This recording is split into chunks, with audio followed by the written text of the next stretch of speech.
Fala galera, aqui é o Degossaro e agora sim, bora analisar tudo que rolou em Quarteto Fantástico 2025 com spoilers. Vamos lá?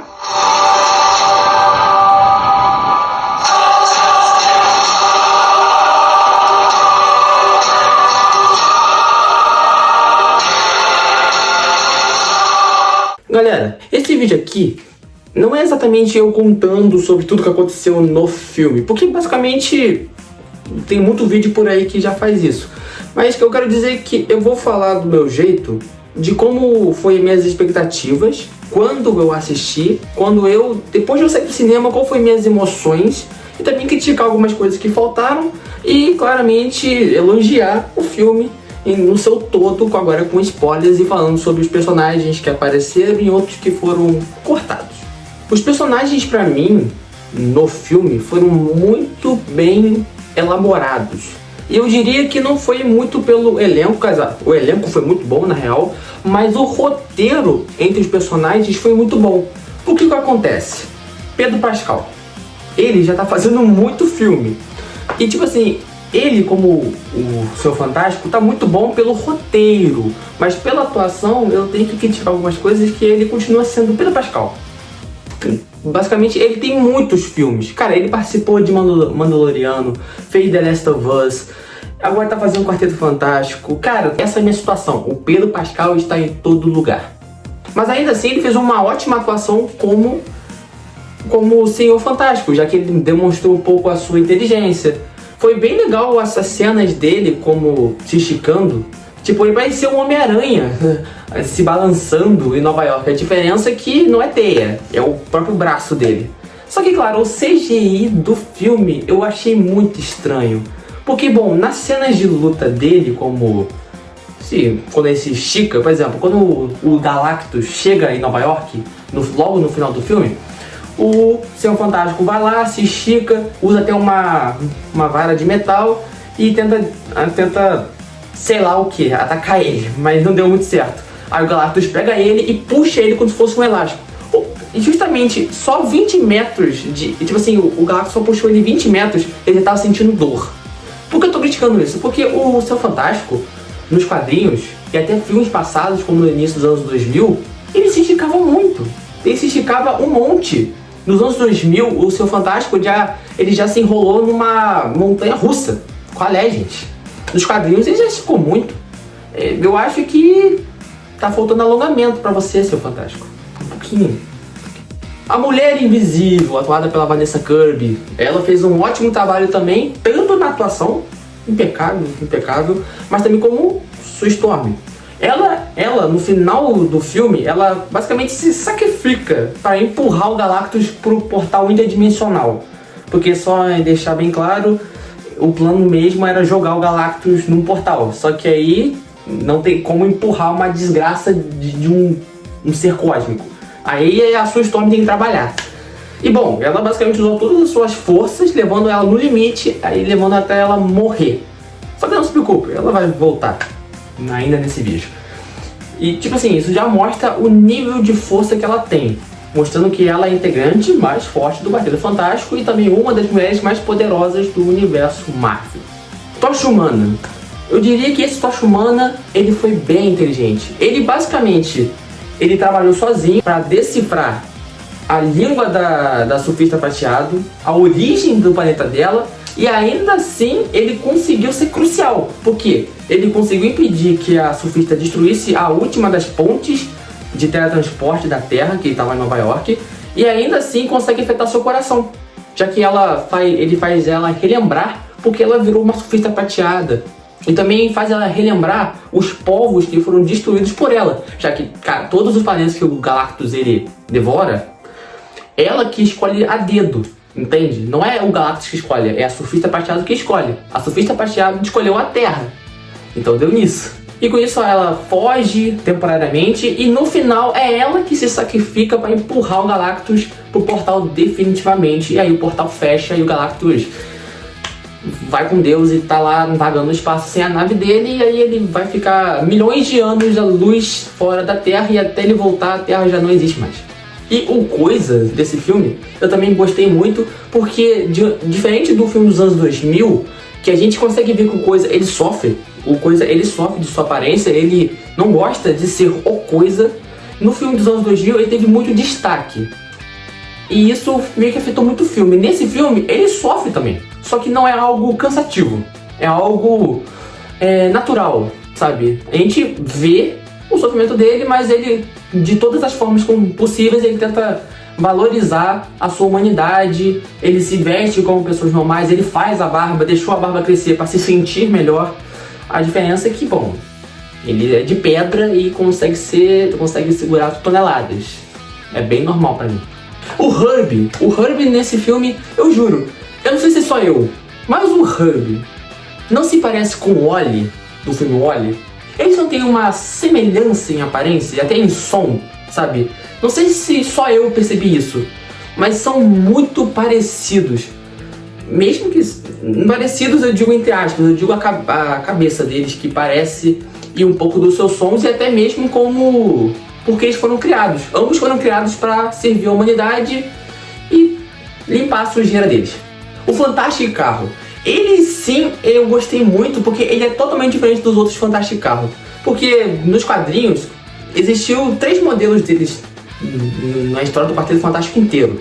A gente teve aquele básico, que é o Mach 1, a gente teve o que se manteve por vários anos, que é o Mach 2, que é um dos mais conhecidos, e aí teve o Mach 3 no início do 2010, 2015, que não ficou muito legal, mas né, continua assim. Tanto que a gente teve o Fantástico Carro dos anos 2000 também bem diferente. A diferença é que podia ser azul e branco, mas não teve azul e branco, era só metal. Esse Fantástico Carro aqui é muito legal porque ele se parece muito com o Incrível Móvel dos Incríveis. Esse filme tem muita referência com os Incríveis, como o Homem Topeira. E tipo assim, os poderes dos personagens são parecidos. Nós temos uma mulher que se estica, nós temos um homem que se estica, nós temos uma menina que consegue ficar invisível, consegue criar escudos, bem parecido com a Sue Storm. Tem um bebê super poderoso, tá entendendo a situação? Mas aí você pensa, ué, então o Quarteto Fantástico copiou os Incríveis? Não. É os Incríveis que pegaram referências com o Quarteto Fantástico. Tanto que em época, meio que as histórias de ambos passam em épocas bem parecidas. Já que o auge dos super-heróis foi nos anos 60. Foi o auge dos Incríveis, que é especificamente o Seu Incrível e a Mulher Elástica. E a história que se passa também nos anos 60, retrofuturista, do Quarteto Fantástico, Primeiros Passos. Outras participações, como já disse, nós temos o Homem Topeira. Ele foi bem crucial, já que ele que levou todo o povo de Manhattan pro subsolo para eles se protegerem da chegada do Galactus. Eu diria que foi uma participação legal. E tipo assim, ele só escuta a Sue Storm. Ele quase deu briga com o Senhor Fantástico, quase deu briga com o Tocha Humana. Se não fosse pelo Coisa, a coisa ia dar feia. Se não fosse o Coisa, a coisa ia dar feia. Qual é? E a gente também teve o personagem cortado do filme, o Fantasma Vermelho. Ele era importante? Tipo assim, ele seria legal, porque é um dos personagens muito interessantes, já que ele é um soviético que foi pro espaço junto com seus macacos geneticamente modificados, e eles passaram pela mesma anomalia cósmica com o Quarteto Fantástico. E quando eles voltaram, se tornaram vilões. Só que no filme, só é citado o nome do Fantasma Vermelho, e só aparece um dos macacos super modificados dele, que é derrotado pelo Senhor Fantástico em 5 segundos. Foi desperdício? Eu diria que sim. Eu sinto que esse filme, eu acho que ele teria mais de 2 horas de duração de tanta cena cortada. Mas eu vou falar isso depois. E também temos o ser mais poderoso do universo Marvel, que acabou de surgir nesse filme, Frank Richards.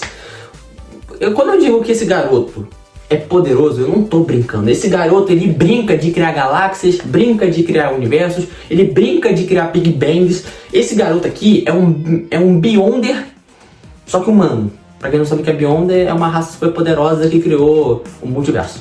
É, só isso. Só isso. E ele vai ser crucial em Vingadores Doomsday. Muito crucial.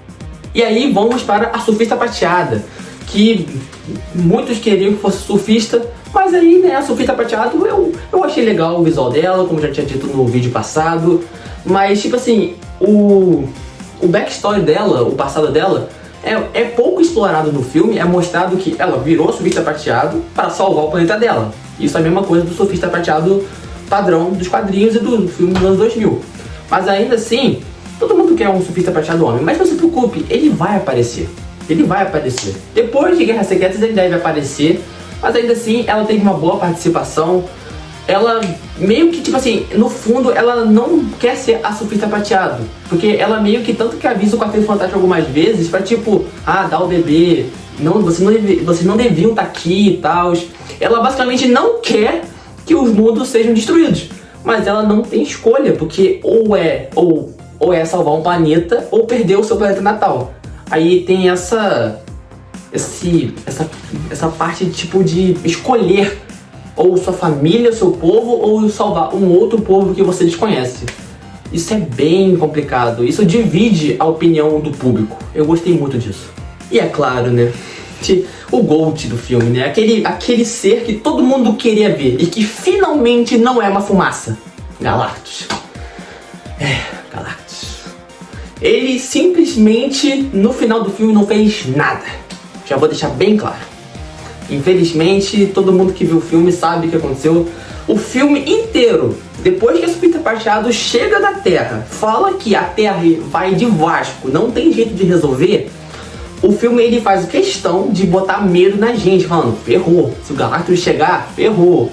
Quando chegou na parte do filme que a surfista prateado destrói as pontes de teletransporte e já não tinha como construir mais a tempo, eu pensei assim, não tem mais o que fazer. Não tem mais. O Quarteto Fantástico não consegue lidar com isso. E tipo assim, eles não conseguiram. Quer dizer, conseguiram, mas né. Eu quero dizer que esse Galactus, ele foi nerfado num nível absurdo. O Galactus ele voa, esse filme não voa. Portanto que ele precisa da nave para se translocar. Ele consegue mudar de tamanho. Ele não mudou de tamanho. Ele continuou o mesmo tamanho. O máximo que ele conseguiu fazer foi a telecinese, a super força dele, que ele é gigante. E que ele consegue achar o Franklin só pelo olhar. E consegue acelerar a gestação de uma mulher. Bom, quem assistiu vai entender. O que eu quero dizer é que o Galactus, ele prometia tudo. E no final não fez nada. Ele podia simplesmente usar a telecinese, podia simplesmente matar todo mundo. Mas não fez, ele tava brincando. Eu até acho que ele tava subestimando muito o Quarteto Fantástico. Mas tipo assim, né? Vamos ver, né? Porque tipo, faltou muito. O Galactus ele foi muito nerfado. Ele simplesmente podia jogar um carro em cima da sua Storm no momento que ela tava empurrando ele pro portal, mas não fez nada. Ele só tava se agarrando nos prédios junto e tava com o Frank na mão. Poxa, ele poderia chantagear a sua Storm falando que ia matar o Frank. Sei lá. Tem jeito assim. Mas ainda assim, finalmente a gente tem um Galactus que não é uma fumaça. Ele tá aí, não foi derrotado, ele só foi jogado pra desgraça lá na casa da Dona Joana. Então, ele deve voltar em Guerras Secretas, com certeza. Não em Doomsday, mas em Guerras Secretas ele deve voltar, ele tem que voltar. Esse filme, pra mim, eu sinto que ele foi cortado muito. Pra quem assistiu todos os trailers do filme, a gente pode observar aqui, claro, como já tinha dito antes, cortaram o Fantasma Vermelho, cortaram algumas cenas de falas, foi cortado alguns enredos. Eu sinto que o filme, ele tinha uma história um pouco diferente, sabe? Eu sinto que algumas falas foram cortadas, algumas cenas foram cortadas, mas ainda assim, claro que a base mesmo é que Galactus está indo pra Terra atrás do Frank Richards. Por quê? Porque o Frank Richards, ele tem poder de acabar com a fome do Galactus e também consegue suceder o seu trono, digamos assim, o seu trabalho de devorador de mundos para o próximo universo que irá surgir. Que, para quem sabe, Galactus, para quem não sabe, Galactus, ele não é desse universo. Ele existia antes desse universo surgir. O que acontece é que o povo dele era subdesenvolvido, ele era como nós, normal, só que aí ele meio que aceitou uma maldição para conseguir sobreviver no Big Bang. Basicamente, ele viu o Big Bang acontecer.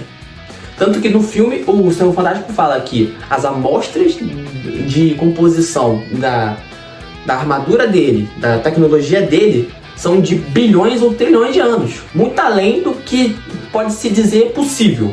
Então Galactus ele é muito antigo e tem muito poder, só que claro, para tal poder tem suas consequências. A maldição dele é sempre absorver energia, e essa energia vem dos núcleos dos planetas do universo. Tanto que a nave dele, ela literalmente atravessa o planeta e absorve o núcleo, e aí toda aquela energia absorvida vai até o Galactus. E é isso que é o poder dele. Então o Franklin ele serve para acabar com a maldição do Galactus e para sucedê-lo no próximo universo que irá surgir no futuro muito distante, muito distante. E é claro, a parte que todo mundo estava esperando, até mesmo eu estava esperando essa cena. Depois que o Galactus é derrotado, a Sue Storm é ressuscitada pelo Franklin, mostrando seus poderes. A gente vê que passa 4 anos, mais 4 anos, e aí a Sue Storm está lendo um livro pro Franklin, já menininho. Ela sai um pouquinho para achar outro livro e quando ela volta, lá está ele, Doutor Destino, o Gold. Claro que não aparece a cara do Robert Downey Jr., porque possivelmente não é ele que está aqui nessa cena. Ele deve ser um coadjuvante que botou um capuz verde e tá com a máscara na mão. Mas ainda assim, essa cena vale muito pro futuro da Marvel. Se vocês quiserem que eu comente sobre esse futuro para Vingadores Doomsday, Vingadores de Guerras Secretas, comenta aqui o que vocês querem que eu faça. E aí, curtiu sobre essa análise com spoiler sobre Quarteto Fantástico Primeiros Passos? Se sim, mete o dedo no like, se inscreve e comenta. Robert Downey Jr. como Doutor Destino vai superar o Thanos?